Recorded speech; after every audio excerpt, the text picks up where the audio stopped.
Hi everyone, I'm just going to walk you through this assignment.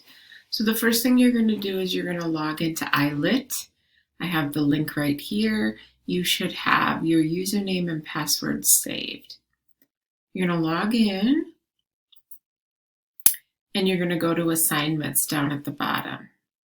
So you'll log in and it'll look like this, but I want you to go to the assignments at the bottom. Click on that. Once you're here, you're going to click on the study plan. Click on the study plan and go to the grammar study plan. Click on that and then this little pretest pops up. Click on the pretest and it'll take you here. There are 15 questions that they'd like you to ask that are related to grammar.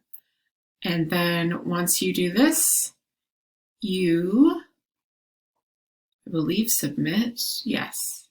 You submit your answers right down here. And then I'll be able to give you a grade.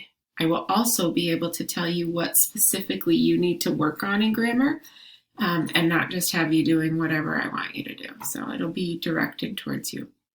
All right. Peace.